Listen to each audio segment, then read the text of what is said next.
सांख्यिकी में हम पढ़ेंगे माध्य, माध्यक और बहुलक। 3 सवाल, माध्य के 2-3 सूत्र है वो अपन पढ़ेंगे, माध्यक का एक ही और बहुलक का भी एक ही है। सबसे पहले तो हम सीखेंगे ये जो प्रश्नावली है किन पर आधारित है, आंकड़ों पर आधारित है। आंकड़े या प्रेक्षण। जैसे हमने कहा कि कक्षा 10 में कुल कितने विद्यार्थी है, 34 है ना, 34 विद्यार्थी है। इनमें से हम आंकड़े निकालेंगे कि कितने लड़के हैं और कितनी लड़कियां हैं। तो 15 लड़के हैं और 19 लड़कियां हैं। इनमें से भी और आंकड़े निकाल सकते हैं हम कि कितने आज नहाकर आए हैं और कितने नहीं नहाकर आए हैं, है ना, कितने ब्रश करके आए हैं, कितने नहीं करके आए हैं। तो आंकड़े 2 प्रकार के होते हैं। आंकड़े 2 प्रकार के होते हैं, एक तो प्राथमिक आंकड़े और एक द्वितीयक आंकड़े। प्राथमिक आंकड़े की हमने सबसे पहले इकट्ठा कर लिया कि 10वीं क्लास में कुल कितने विद्यार्थी है, 34 विद्यार्थी है। ये तो हो गया हमारा प्राथमिक आंकड़ा। अब इनमें से अलग अलग छटनी करें, जैसे कितनों के बाल बड़े हैं, कितनों के सही है। तो ये जो हम बाद में छटनी करते हैं उनको क्या कहते हैं हम, द्वितीयक आंकड़े। कितनी लड़कियां 2 चोटी बना के आई है और कितनी नहीं बना के आई है। सब बना के आई है, ज्यादातर गणिया नहीं बना के आई है, गणिया के नहीं पड़ती है ना, बाकी तो सब बना के आए। तो ऐसे बहुत अच्छे लग रहे हैं अनुशासन में, सब ड्रेस में भी आए हैं।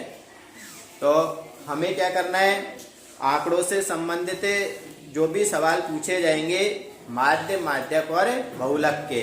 एक तो बड़े प्रश्न आते हैं जो 3 नंबर का आता है और एक आता है 1 नंबर का। 5 नंबर के भी प्रश्न आते हैं, 3 के भी आते हैं, 1 के भी आता है। ये सबसे बड़ी प्रश्नावली है। इसमें से सबसे ज्यादा नंबर के प्रश्न आते हैं और सबसे सीधी प्रश्नावली है। 4-5 सूत्र है, बस गुणा भाग वो हम पे आना चाहिए। सबसे पहले अपन सीखेंगे 1-1 नंबर के जो सवाल आते हैं ना उनको। तो उनको सीखने से पहले हम क्या लिख लेते हैं, इसके सूत्र लिख लेते हैं। सबसे पहले पहला सूत्र है अपना माध्य का। माध्य का यदि माध्य आ जाए या फिर समांतर माध्य आ जाए, समांतर माध्य, तो भी एक ही बात है। माध्य कह दो, चाहे समांतर माध्य कह दो, चाहे औसत कह दो, ये तीनों एक ही होते हैं, माध्य, समांतर माध्य या फिर औसत। अब इसका जो सबसे पहला सूत्र होता है औसत का या माध्य का, वो होता है अपना, पहले भी पढ़ा था हमने 6ठी-7वीं क्लास में। औसत निकालने का सूत्र राशियों का योग बटे राशियों की संख्या, पढ़ा था ना। या फिर राशियों को अपन क्या कह सकते हैं, आंकड़े कह सकते हैं। आंकड़ों का योग बटे आंकड़ों की संख्या। आंकड़ों को और क्या कह सकते हैं, प्रेक्षण भी कह सकते हैं।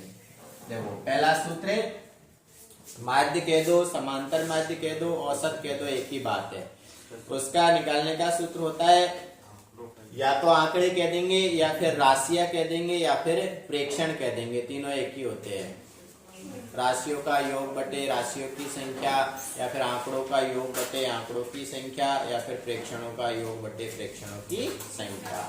ये अपना पहला सूत्र है। समांतर माध्य, समांतर माध्य को किससे लिखते हैं वो हमें आना चाहिए। किससे लिखते हैं, x बार से लिखते हैं। ये किसके लिए लगेगा, जब हमारे पास आंकड़े कैसे होंगे, कैसे होंगे, अवर्गीकृत। आंकड़े कैसे होंगे, अवर्गीकृत, जिनका वर्गीकरण नहीं कर रखा होगा, असतत आंकड़े होंगे। उसके बाद में दूसरा सूत्र होता है इसका माध्य का, x बार बराबर सिग्मा, इसको क्या बोलते हैं, सिग्मा। लिख लेना, ऐसे याद नहीं रहता है तो ये चिन्ह किसका है, सिग्मा का। सिग्मा fi xi बटे सिग्मा fi। ये किसमें आएगा, अपना सतत बंटन में। जो सारणी दे रखी होगी सतत बारंबारता बंटन की, उसमें अपन ये सूत्र काम में लेंगे। उसके बाद में इसी का ही समांतर माध्य का एक और आता है अपने, कल्पित माध्य की सहायता से समांतर माध्य। कल्पित माध्य की सहायता से समांतर माध्य। समांतर माध्य कोई सी भी विधि से निकाल रहे वो x बार ही रहता है। x बार बराबर, इसका सूत्र होता है x बार बराबर a plus sigma f I D I बटे सिग्मा एफ आई। कल्पित माध्य की सहायता से समांतर माध्य निकालने का सूत्र है x बार बराबर a plus sigma f I D I बटे सिग्मा एफ आई। समांतर माध्य के कितने हो गए? 3। एक और होता है समांतर माध्य का, वो कौन सी विधि है? पद। पद को पग भी बोल सकते हैं, पग या पद विचलन विधि। पद विचलन विधि से यदि हमें समांतर माध्य निकालना है, समांतर माध्य निकालना है तो उसका सूत्र होगा x बार बराबर a plus sigma f i u i बटे सिग्मा एफ आई गुणा h। अब यहाँ पर ये जो di है उस di का मान क्या होता है वो भी लिख लेंगे अपन, जहाँ di का मान होता है xi माइनस a, और यहाँ पर ui का मान क्या होता है? यहाँ ui का मान है xi minus a upon h, ये ui का मान हो गया। तो समांतर माध्य इस प्रकार से हम इन 4 विधियों से निकाल सकते हैं। वो सवाल के हिसाब से निर्भर करेगा कि अपन कौन सा सूत्र लगाए। समांतर सवाल में कहा है कि समांतर माध्य ज्ञात कीजिए और एक बारंबारता बंटन सारणी दे रखी है। जब हमें वो नी बोले, जब तक सवाल नी बोले तब तक हमें सूत्र लगाना है ये वाला। माध्य समांतर माध्य का x बार बराबर सिग्मा एफ आई एक्स आई बटे सिग्मा एफ आई। और जब सवाल ने बोल दिया मतलब सवाल बोलेगा थोड़ी, लिखा होगा उसमें कि कल्पित माध्य की सहायता से समांतर माध्य ज्ञात कीजिए, तो फिर कौन सा लगाना है? ये लगाना है। फिर और लिखा होगा सवाल में, यदि लिखा है कि पग विचलन विधि से समांतर माध्य ज्ञात कीजिए तो ये वाला लगाना है। जब तक कि कुछ भी नहीं लिखा, उसने कह दिया कि समांतर माध्य ज्ञात कीजिए, तो सबसे आसान जो सूत्र होता है हमारा ये वाला होता है, हम इसी का प्रयोग करते हैं। तो कैसे याद रखना है इनको एक बार वापस बोल रहा हूं मैं। समांतर माध्य x बार बराबर ये किसके लिए लगेगा? 1 नंबर का प्रश्न आता है उसका, आंकड़ों का योग बटे आंकड़ों की संख्या। फिर जो सारणी बनी रहती है उसमें हम समांतर माध्य निकालेंगे तो वो क्या आ जाएगा? सिग्मा एफ आई एक्स आई बटे सिग्मा एफ आई। समांतर माध्य को किससे लिखते हैं? x बार से, सब में x बार ही आएगा। फिर अगला है कल्पित माध्य की सहायता से समांतर माध्य निकालना है तो उसका सूत्र होता है x बार बराबर a plus sigma f I D I बटे सिग्मा एफ आई, जहाँ पर डी आई का मान क्या होता है? एक्स आई माइनस ए होता है। ये सवाल करेंगे ना बहुत आराम से समझ में आ जाएंगे सारे सूत्र, अभी देखने में थोड़े अजीब लग रहे होंगे। फिर पग विचलन विधि से समांतर माध्य निकालना है तो उसका सूत्र होगा x बार बराबर a plus sigma f i u i बटे सिग्मा एफ आई गुणा में h। अब इनको लिखेंगे, फिर इसके बाद में ये तो केवल माध्य हुआ है, अभी माध्यक का एक सूत्र और होता है वो भी पढ़ना है और एक बहुलक का पढ़ना है अपन को, तो पहले ये उतार लो।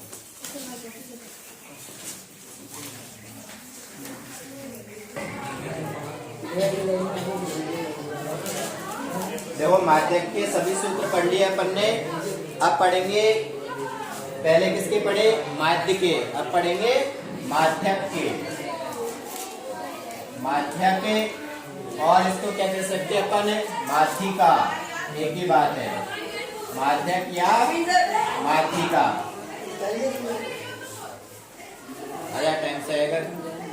माध्यक या माध्यिका। देखो माध्यक का सूत्र क्या होता है? माध्यक के बराबर सूत्र होता है इसका L प्लस कोष्टक n बटा 2 माइनस c बटे f गुणा h। माध्यक बराबर L प्लस कोष्टक n बटा 2 माइनस c बटे f गुणा h। ये माध्यक का हो गया। और अगला है हमारा बहुलक का। बहुलक का सूत्र होता है बहुलक बराबर L प्लस कोष्टक F1 minus F0 upon 2F1 minus F0 minus F2 गुणा H। माध्यक कैसे याद रखेंगे? माध्यक का सूत्र क्या होता है? L प्लस कोष्टक N बटा 2 माइनस C बटे F गुणा H। और बहुलक का क्या होता है? L प्लस कोष्टक F1 माइनस F0, इसको O बोलते हैं, है ना? O नहीं है, क्या है? 0, F0 बटे 2F1 minus F0 minus F2 गुणा H। अब यहाँ पे F1 F0 F2 ये क्या है सवाल करेंगे जब आराम से समझ में आ जाएगा। कितने सवाल पढ़े अपन ने, कितने सूत्र पढ़े? एक तो माध्य का, माध्य के कितने थे? 4। फिर क्या पढ़ा? माध्यक, उसका एक ही है, और बहुलक उसका भी एक है। तो कुल मिला के कितने प्रकार के सवाल है अपने? 3 प्रकार के, माध्य, माध्यक और बहुलक। अब तीनों में इनमें भी एक संबंध होता है, उसका सूत्र याद रखना है, सीधा ही 1 नंबर का आता है वो। तीनों में इनमें आपस में क्या संबंध होता है, ये एक इम्पोर्टेंट सूत्र है। बहुलक के बराबर है 3 माध्यक माइनस 2 माध्य। ये याद रखना है, इन तीनों में आपस में ये संबंध होता है। बहुलक बराबर है 3 माध्यक माइनस 2 माध्य। अब इसको भी याद रखने का एक तरीका, एक ट्रिक है कि हम भूल जाते हैं कि 3 किसके साथ लगेगा, 2 किसके साथ लगेगा, माध्य के लगेगा या बहुलक के लगेगा, है ना? तो इसको याद करने का एक तरीका देखेंगे सामने। बहुलक देखो कितने अक्षर आ रहे इसमें? 1 2 3 4, सबसे ज्यादा अक्षर आ रहे हैं, वो तो सबसे बड़ा है, एक तरफ रहेगा। फिर उससे छोटा, आधे अक्षर को नहीं गिनना, ये आधा है, देखो आधे को नहीं गिनना। इसमें कितने अक्षर आ रहे? 1 2 और 3, तो जितने अक्षर आ रहे हैं उसके साथ वही लगेगा 3। उसमें से घटाना है, फिर जो बच रहा है, ये तो अपन को याद रहेंगे कि 3 है, बहुलक है, माध्यक और माध्य है। अब माध्य में कितने अक्षर आ रहे? 2, आधे अक्षर को नहीं गिनना है, 2 अक्षर आ रहे तो इसके साथ क्या लगेगा? 2 लगेगा। तो अपना सूत्र क्या हो गया? बहुलक के सबसे बड़ा बहुलक एक तरफ बराबर 3 माध्यक माइनस के 2 माध्य। लिख लो इनको।